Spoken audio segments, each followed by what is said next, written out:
Hi, welcome back.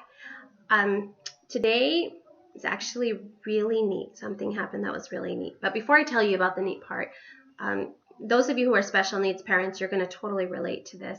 If you have typical children, children who do not have special needs, who communicate um, easily, you probably know that or you probably get this like I do, between 2, 3, maybe even 4 months before Christmas or birthday, you're starting to get that wish list, right? Of 15 things that they want, and none of it is under $20 each. And so usually my girls start around 3 months before, give me that long list, and then I kind of tell them, okay, let's narrow it down to the top three, and then there might be the gifts, two out of the three. And so it's easy and it's nice to be able to shop for them because I know what they want. I know the desires of their heart. Well, when you have a special needs child that can communicate that moment that of present giving, of gift giving, of shopping for your child, can be difficult, sometimes even depressing. And I've cried many Christmases and many birthdays because it always seems like we end up in the same rut of buying him clothes. He really, his mobility is very limited, so he can't enjoy things that other 16-year-olds enjoy, which would probably be the newest iPhone or something like that. Um, he has an iPad, but even then, his mobility, again, he can't enjoy it that well.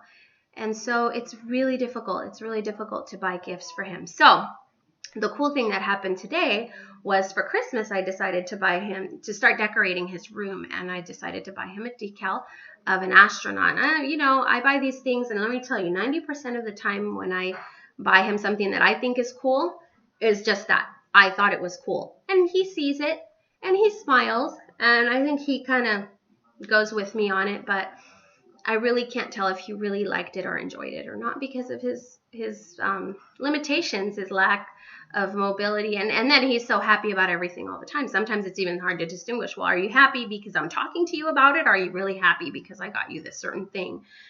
So he has a ton of clothes. Boy can't have any more shirts or pants. He's good to go there. So what do? You sure, I can go to those adaptive stores, which each toy costs $200 to $300. Seriously, if you don't believe me, look it up. They are expensive, and all it is big bright buttons, battery operated, and they're $200 or $300 just because they're for special needs kids.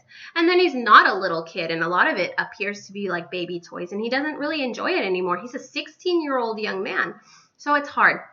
So today, I finally put up his Christmas present, which was this astronaut decal. And he didn't see me putting it up. It wasn't easy to put up because it's life size. And I thought, okay, he's going to look at it. Let's see what happens. And on my blog, actually, I'm going to post some pictures of his reaction. And he loved it. And this time I was so sure, 100% positive, that I got the right gift. I'm so excited. And I know for special needs parent that is so important. The rest of us, with just Christmas shopping and gift giving, we take that for granted, that the fact that we can buy things that our kids want. We know what they want because they give the list, or we know what they're interested in, and they're very expressive as to what they like and what they don't like. But you have a child who can't communicate, and you're guessing, is that appropriate? Is he going to like it? Is he not going to like it? So that's something that many people take for granted. And for us special needs moms, it can be heartbreaking. You go out shopping in Christmas time, and you're filling up your cart or your arms with gifts for your girls because you know what they want. But then it's time to shop for, my son, my special needs son, and I draw a blank. I don't know what to get him. So he ends up with more clothes. And this time I thought of this. I really thought of it just because his room needed decorating, but I did not realize how much he was going to love this. And he stared at it, and he actually, I don't know if he was talking about it or talking to it, but you'll notice if you log on to drivenbyloveandcoffee.com, I'm going to post pictures of just, he didn't even know I was in the room at one point. He was just staring directly at that thing, and it made me so happy to see that I got it right, and for a special needs parent, getting it right is not easy. So just wanted to share that with you, because things that we take for granted every day for special need parent, for special needs child, it's a huge deal. So I wanted to share that with you as kind of part of, Jorgie's story. I shared Jorgie's story part 1. There's a video part 1. And I posted Jorgie's story part 2, which was talking about mourning my son. And the reason, I'll just give you a little blurb of it. Those of you who like to read, you can read it. There's more detail when I write than when I talk about it on video, just because I don't want these videos to be super long. So if you want to hear more detail about Jorgie's life and our experiences with him, please go to my website, my blog, and read.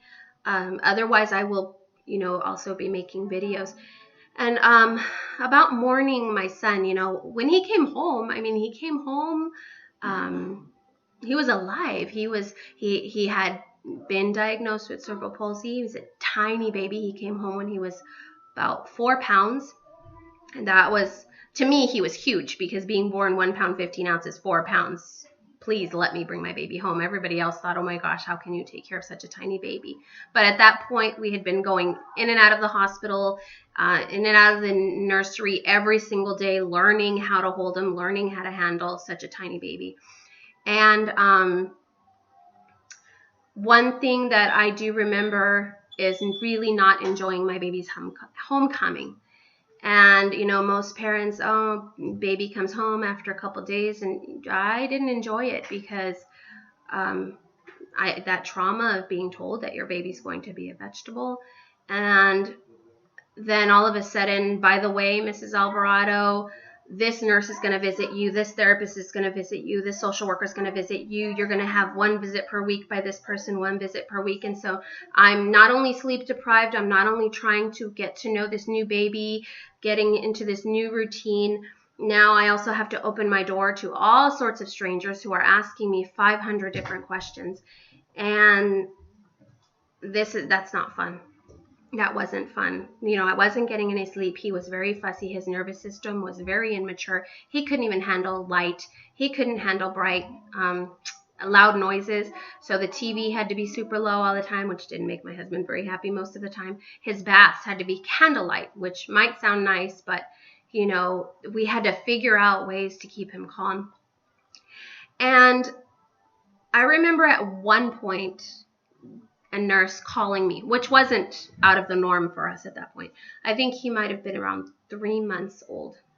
And the nurse called me, and she asked me how he was doing. Is he peeing? Is he gaining weight? Is he eating? What concerns do I have? Typical phone call, typical visit questions. And all of a sudden she asked me, but it sounded actually intentional. She said, how are you? And because her voice sounded intentional, I actually thought, hey, this lady actually cares about how I'm doing. So just hearing that, how are you, I broke down in tears over the phone. And then I apologized, and I tried to get myself together to be able to speak a sentence. And I told her, I said, it's really weird that I feel like my son died, even though I have the baby here with me. And I feel like I didn't come home with my son. I'm mourning, I'm sad, I'm depressed. And even though I'm taking care of my baby and I'm doing everything everybody is telling me to do, I don't feel that connection with him. And I didn't understand why. And I felt so guilty, so bad. It was never my intention to, reject him. This was just my depression, and my sadness just kept up a barrier between me and my baby. And she told me, she said, the truth is, she said, your son did die. And I didn't understand that. I said, what do you mean? And she said, well, the son that you thought you were going to have, the son that, once you find out that you're pregnant and you start envisioning this healthy, chubby baby being born between 36 and 40 weeks, what the magazines tell you, what the baby websites tell you, what the baby channels tell you. When he was, during that year, TLC had a long list of baby shows, and I just watched until my eyes would fall out, because I was so excited about having my first baby. and all of the magazines that you could possibly subscribe for or take from the doctor's office, I grabbed them and I would read and thumb through it and entered my pregnancy information in every single website so I could get updates on what my baby might be looking like. And I was in it. And when they told me that there was something wrong with my baby, all of that just halted. And I thought, okay, I'm pregnant, but something inside of me did not allow me to enjoy my pregnancy anymore. And that baby that I envisioned, that, the Gerber baby that you see on the magazines, okay, at 2 months this happens, at 4 months this happens, at 6 months, all of that gone, wiped out. It was like a tornado just came and just destroyed my vision, my dream for this child that I was going to have. And so she did confirm that I was mourning a baby and that I needed to let those emotions, because I was fighting it. I was fighting it, one, because I was busy with Jorgie, and 2, because I felt guilty. Like, why am I crying? My baby is right here, and yes, there's going to be, things that are going to happen and issues, and he's not going to be able to do a lot of things, but the fact is, I brought my baby home, and he had so many incidences where he almost died while he was in the hospital that I was very grateful that he didn't each time, regardless of his limitations he was going to have. So it was just this fight between love your baby exactly the way he is and just this guilt of where is the son that I was supposed to have. And so she said I needed to mourn, and I did. I think after she gave me that permission, I needed somebody to tell me that I wasn't losing my mind. She gave me that permission, and I just cried and cried and cried and cried for maybe about 2 or 3 days straight. And after that, it literally took me about 3 years to completely mourn and heal. But as I just let it out, I started feeling closer and started being able to accept Jorgie for who he was. And it actually took a fog out of my ears. So before that, it's like professionals would tell me, well, what you need to do, Mrs. Alvarado, what you are to expect. It really wasn't sinking in. But once I was able to get all of that emotion out, all of that disappointment out, all of that grieving out, then I was able to listen, and then I was able to, kind of get a game plan. I'm choleric. I'm a planner. I'm a coordinator. And so you tell me that something's wrong, I'm going to figure out how to work around it. I'm going to figure out how to live with it in an organized, in a planned way. Sometimes it's good ideas. Sometimes it blows up in my face. So, all of you who have the type A personality, you know exactly what I'm talking about. But we need to be organized. We need to have a plan. And those emotions were getting in the way of my personality too. So there was just a lot going on. But that's what I mean when I say mourning my son. Since then, God has brought so much healing into my heart. And now, I've learned his purpose here. Like I said in one of my other videos, he's on a mission. He's been on a mission since he was born. And it's taken us quite a few years to really realize, wow, Jorgie, he is happy with who he is and his limitations. And he's truly here, loving us and teaching us something. So I don't want to give it all away now, but I just wanted to, this is Jorgie's story part 2 video version, because I also have it written out.